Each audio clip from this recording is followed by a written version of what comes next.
Bien-aimés dans le Seigneur, que Dieu vous bénisse, que sa grâce repose sur votre vie. Nous sommes très heureux de vous retrouver sur cette merveilleuse chaîne. N'oubliez pas, abonnez-vous. Il y a des messages assez importants, assez puissants ici qui vous feront du bien. Moi, je suis le frère Élisée Dossa. Je suis dans le diocèse de Grand-Bassam, spécialement à la paroisse internationale Saint-Antoine de Padoue de Moussou. Nous voulons, avec la grâce de Dieu, aborder un thème assez important dans ce monde obscur dans lequel nous sommes. Parce que Jésus, il parle et il dit, je vous envoie comme des agneaux au milieu des loups.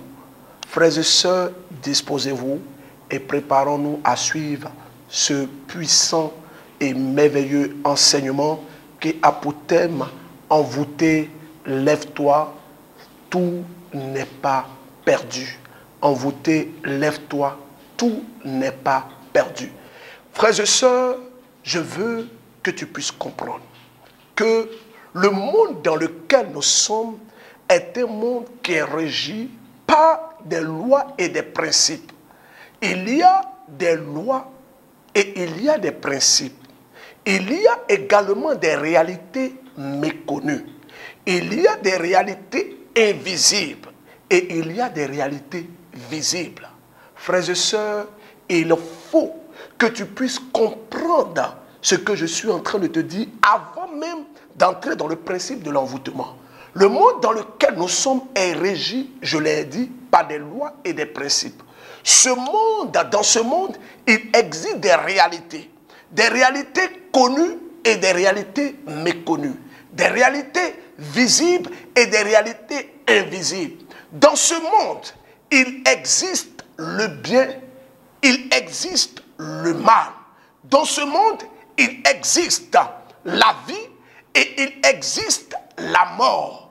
Dans ce même monde, il existe des bons et il existe des mauvais. Dans ce même monde, il existe des gentils et il existe également des méchants. Dans ce même monde, il existe Dieu le Père Tout-Puissant, le Créateur de l'univers, et il existe à côté du Dieu Tout-Puissant un gars qui s'est rébellé contre le trône de la grâce, qui a été précipité sur la terre. Et ce gars est une réalité invisible. Au départ, il s'appelait Lucifer, l'ange de la lumière. Et selon le texte qui va nous servir d'appui, il a été précipité sur la terre avec une grande fureur, sachant qu'il a peu de temps. On y va si vous êtes prêts à connaître des choses, à savoir des choses, parce que ce ne sont pas des thèmes qu'on aborde comme ça la plupart du temps. Parce que beaucoup de nos frères et sœurs négligent la puissance du monde des ténèbres et vivent malheureusement dans les liens et vivent également continuellement dans le désespoir parce qu'ils pensent que c'est terminé. C'est pourquoi nous avons été inspirés par ce thème envoûté, lève-toi, tout n'est pas perdu. Apocalypse chapitre 12 à partir du verset 12. Réjouissez-vous cieux et habitants des cieux. Mais malheur à vous, terre et mer, car le diable est descendu chez vous, sa fureur est grande, car il sait qu'il a peu de temps. La Bible est claire. Cette révélation, ce livre d'Apocalypse, à la vérité veut dire révélation. Et c'est quelle révélation? C'est la révélation qui est trilogique. La révélation des choses passées, la révélation des choses présentes et la révélation des choses à venir. Jean a été déporté sur l'île de Patmos. Et là-bas, un ange du Seigneur lui a fait vivre des choses. Il a vécu des choses. C'est le Seigneur lui-même qui a fait vivre ces choses à Jean sur l'île de Patmos. Et Jean, il a vu ces choses. Et ces choses sont une réalité. Frères et sœurs, on ne peut pas être chrétien et ne pas croire aux choses invisibles. On ne peut pas être chrétien et ne pas croire aux choses spirituelles. Car la vie, l'essence même de la vie en Christ est l'adhésion et une croyance en Dieu. Et ce Dieu, personne ne l'a vu, mais nous croyons qu'il existe. Nous croyons qu'il est là parce qu'il est véritablement là. Et il existe et c'est lui qui a créé toutes choses.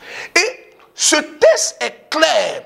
Malheur à vous, terre et mer, car le diable est descendu. Le diable, qui l'a déjà vu? Personne n'a vu le diable. Mais asseyez-vous bien et écoutez-moi bien. Jésus a dit en Matthieu chapitre 25, celui qui fait du bien, je pense que je vais lire ça. Matthieu chapitre 25, Jésus dit que celui qui fait du bien à l'un de mes petits, c'est à moi qui le fait. Waouh, c'est merveilleux. Ce texte est rempli d'enseignements. Il dit, celui qui fait du bien à l'un de mes enfants, c'est à moi qu'il a fait.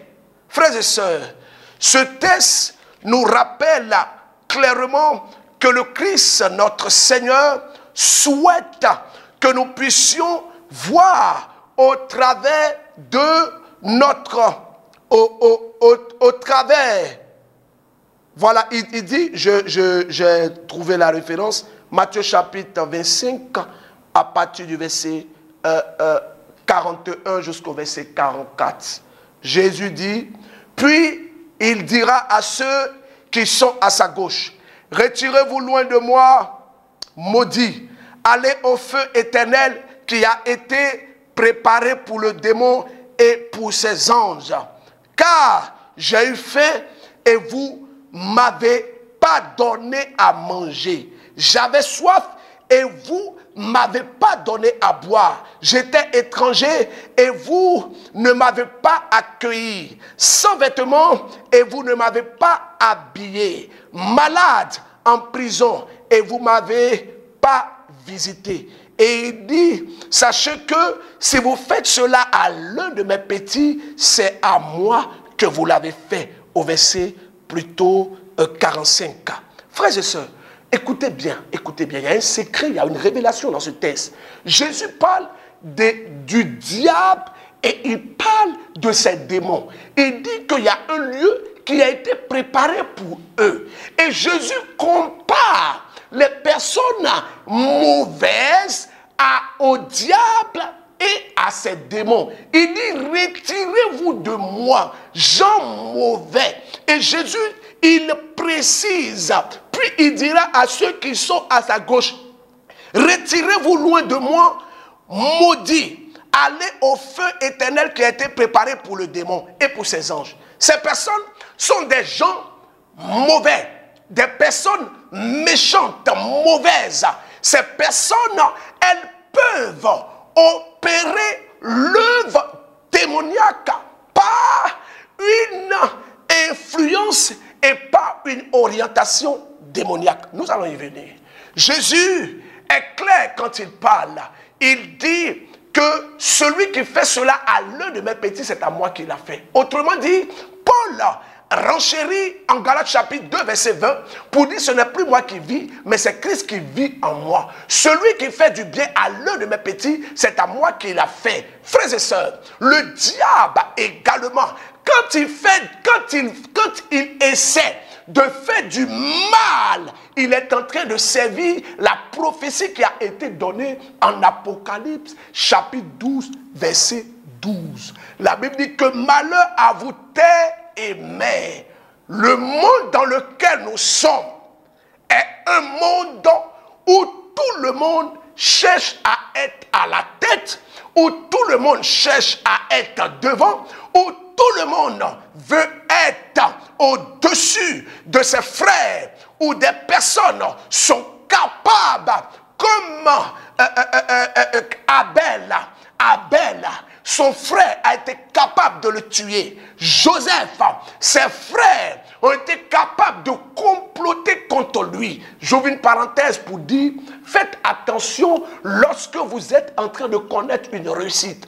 Ou faites attention lorsque vous avez ce que j'appelle les gènes de la réussite. Une personne qui est, depuis ton enfance, quand tout le monde te regarde, on voit que tu es appelé à être un grand. On voit que tu as une grande destinée. Faites attention parce qu'il y a des personnes qui viendront récupérer ton étoile. C'est une affaire de positionnement, c'est une affaire d'élévation. Car Jésus, la parole de Dieu est claire. Dans le livre de Deutéronome, la Bible, Deutéronome chapitre 28, pour être plus précis, la Bible dit que tu seras à la tête et jamais à la queue. Mais pour être à la tête, si nous sommes dans un processus d'accroissement, il faut forcément passer par la queue avant d'arriver à la tête. Pendant que tu vis dans une telle maison, tu vas comprendre. Je vais te donner des éléments pour connaître. Il y a des lieux où tout va bien pour toi. Dès que tu arrives en ce lieu, c'est comme si tu es en train de vivre les plus pires instants de ta vie. Je ne dis pas que c'est absolu, mais il ne faut pas négliger cette piste. Il y a des maisons qui sont envoûtées. Et ça, je vais vous l'expliquer. Comment ces maisons sont envoûtées? Ces maisons sont envoûtées par la capacité d'une personne à appeler des esprits autres que l'Esprit de Dieu à venir régner et à venir diriger cette maison. C'est pourquoi quand tu prends une maison, envoie selon l'orientation de l'église, un pasteur institué, un prêtre, bénis ta maison, priez dans ta maison et consacrer cette maison au Seigneur. Même une voiture, il faut que tu consacres ta voiture. Surtout les voitures de seconde main. Tu ne sais pas qui a eu cette voiture. Tu ne sais pas qu'est-ce qui s'est passé. Et je vais même plus loin. Même les vêtements. Le principe de l'envoûtement est un principe spirituel. Le monde spirituel est régi par des lois. Des gens veulent forcément être à la tête. Et pour être à la tête, ils sont capables de marcher sur la tête de ceux qui sont en bas. Et je t'explique. Frères et sœurs, vous voyez, l'envoûtement en somme, c'est mettre en mouvement des esprits mauvais qui auront pour but d'influencer la vie d'une personne, de telle enseigne à désorienter cette personne et envoyer cette personne dans une direction autre que ce que le Seigneur a prévu pour cette personne. Quand une personne, quand on se demande si cette personne est vraiment envoûtée, qu'est-ce qu'on constate? Quand on se demande que cette personne est vraiment envoûtée, qu'est-ce qu'on constate? On constate que si cette personne était très sage, si elle était très gentille, si elle était bonne, si elle était sérieuse, on constate que cette personne, soudainement, elle change. Elle devient une autre personne, impolie, impudente. On se demande, mais qu'est-ce qui s'est passé? C'est ce pourquoi Paul lui-même, lorsqu'il était en prison et quand il avait prêché aux habitants de Galate, pour rappel, Galate est Galate était une ville portuaire où il y avait toutes sortes de perversités, où il y avait beaucoup d'argent qui circulait. Paul avait fondé cette communauté, il leur avait prêché, il leur avait donné la parole du Seigneur. Et ce peuple, cette communauté était réceptive et elle vivait une bonne vie chrétienne. Paul étant détenu en prison, il a maintenant les informations de ce que la communauté qu'il a fondée à Galate est devenue une communauté perverse, est devenue une communauté qui rejette la parole de Dieu, où le sexe coule à profusion, où les gens s'éloignent de Dieu, sont tombés dans la corruption, dans toutes sortes de choses. Alors Paul en prison écrit une lettre et il dit: Galate, Galate, mais qui vous a ensorcelé, qui vous a empoisonné, en sorte, qui vous a envoûté? Toute personne qui voit sa vie être soudainement désorientée, emmenée dans un sens contraire, peut être sujet d'envoûtement. Mais, comme le dit le texte, envoûté, lève-toi, tout n'est pas perdu. Donne-moi un amen, toi qui me suis. Envoûté, lève-toi, tout n'est pas perdu. Et je rejoins cette parole de Dieu lorsque Jésus dit ceci. Oh, c'était une prophétie. Matthieu chapitre 16, à partir du verset 16. Jésus dit, même si vous buvez des breuvages mortels, même si vous buvez du poison, cela ne vous fera aucun mal. C'est pourquoi ne désespère pas, même si tu es envoûté. Si quelqu'un t'a envoûté, si quelqu'un t'a ensorcelé, ne désespère pas. Lève-toi parce que l'œuvre de la croix a été faite pour toi afin que tu puisses régner, afin que tu puisses dominer. C'est pourquoi Jean dit ceci, il dit à tous ceux qui l'ont reçu, ceux qui ont cru en son nom, il leur a donné le pouvoir de devenir enfants de Dieu. Et je prie maintenant que tout envoûtement dans ta famille, dans ta vie, dans ton lieu de travail, là où tu es, toi qui es connecté à cette chaîne, qui nous suit maintenant, je prie que tout envoûtement soit cassé et détruit au nom de Jésus par l'intercession de tous les saints dans le ciel. Tu vas comprendre que le principe de l'envoûtement, à la vérité, est un principe de positionnement. N'oublie jamais, positionnement. La position que nous avons en Christ est une position excellente, est une position merveilleuse, est une position stable, est une position élevée, est une position où le Seigneur nous met à un certain niveau. Frère, ouvre les yeux. Abel est mort, pourquoi? Qu'est-ce qui a été le motif que Caïn a utilisé pour tuer Abel? Le motif, c'était quoi? Le motif de la mort de notre frère Abel, c'était quoi? Écoute-moi bien. Écoute-moi bien. C'était le fait que Dieu l'avait positionné. Dieu l'avait mis au-dessus de son frère.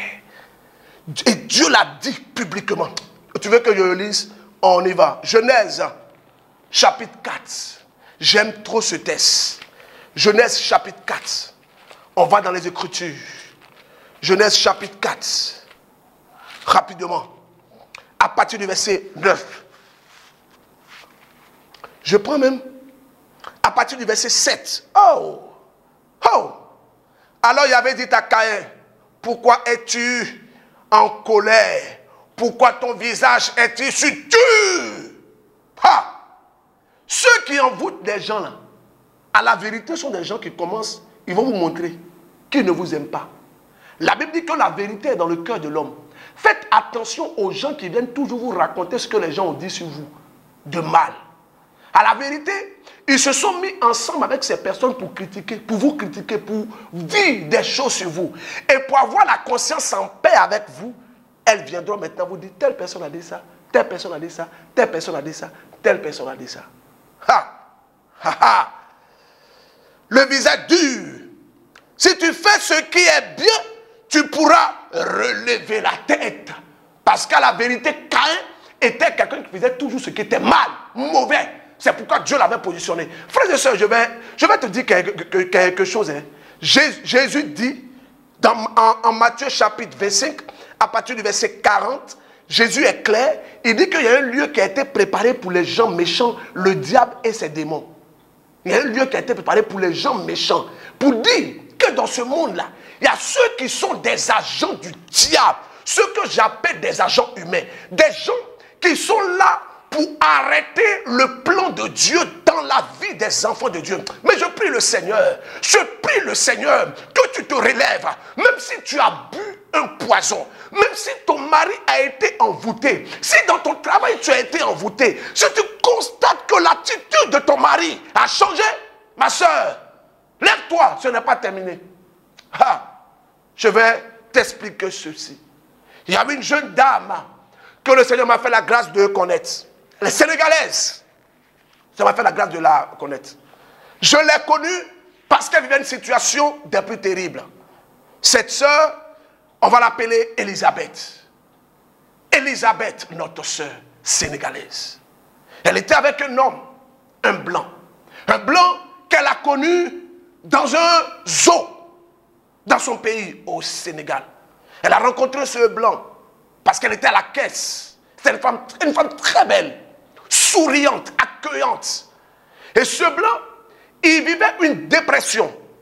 Et le médecin qui l'a traité, en France, lui a proposé d'aller au Sénégal parce que ce médecin a été déjà au Sénégal. Il a dit que c'est un bon pays, il fait bon vivre, il y a la sécurité, tout ça. Donc allez-y pour déstresser, ouvrez-vous à d'autres horizons. Donc ce monsieur a pris son billet d'avion depuis la France au Sénégal. Il arrive au Sénégal, il va dans les coins pour se divertir et tout ça. Il va au zoo, il rencontre cette dame et le sourire, le visage, la tendresse de cette femme séduit ce monsieur. À la vérité, ce monsieur avait été envoyé par le Seigneur. Vous savez, quand Dieu veut faire quelque chose, il peut même utiliser la maladie d'une personne pour se glorifier. Regardez le cas de Saül. Saül, Dieu l'a fait le premier roi d'Israël en faisant de telle enseigne que Saül perd les ânesses de son père Kish. C'est en recherchant les ânesses qu'il vient rencontrer Samuel. Samuel dit, tu cherches quoi? Les ânesses. Je te dirai où les ânesses sont, mais d'abord, le Seigneur t'a choisi. Je referme la parenthèse biblique. Notre soeur, elle a rencontré ce monsieur. Les deux ont commencé à vivre leur amour. Ce que le monsieur avait, il était un grand héritier. Ses parents sont décédés juste après leur mariage. Ils ont tout légué à leur seul fils. Il était millionnaire en euros. Écoutez-moi bien, ce que je vous dis, c'est une histoire vraie. Ce serviteur de Dieu, je ne vais pas venir inventer des choses. Et ils ont commencé à vivre leur vie paisible. Paisible. Sénégal. Et le monsieur dit non, on doit retourner en France parce qu'il a beaucoup de biens et tout ça. Donc il a commencé à donner les propriétés en gestion. Et il y a une entreprise qui passe pour prospecter. C'est un peu comme les huissiers qui surveillent un peu les biens, qui mettent des garde-fous et tout ça. Et parmi les employés de cette entreprise, il y a une jeune dame qui a vu comment est-ce que ce monsieur blanc-là laissait tout à la gestion de sa femme noire, notre sœur, Elisabeth. Et elle était sénégalaise comme sa sœur Elisabeth. Et elle a commencé à la jalouser. Elle a commencé à la jalouser. Et elle cherchait parce que le monsieur lui donnait absolument tout. Pour ceux qui ont fait le Sénégal, c'est l'un des pays les plus chers d'Afrique de l'Ouest. Le monsieur a construit beaucoup de maisons. Et il a donné, pratiquement il a mis sa femme à l'aise.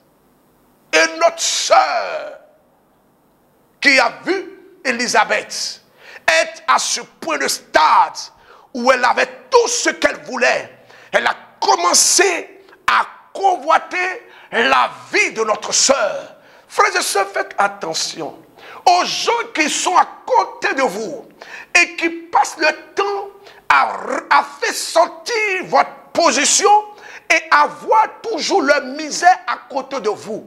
Soit ils le font pour que vous leur veniez en aide, ou soit ils le font parce qu'ils veulent prendre votre place. Seigneur, miséricorde, que ta grâce nous aide, que ton onction nous accompagne. Et je prie que le manteau de la Vierge Marie te protège de ce genre de personnes. Je prie que l'intercession de notre Mère du ciel te protège, parce qu'elle est capable, par son intercession, de te protéger. Frères et sœurs, plusieurs personnes sont envoûtées par des gens qui sont autour d'eux, mais qui font ressortir leur misère. Vraiment, quand je regarde ta vie, et puis je me regarde là, je sens que je suis en retard.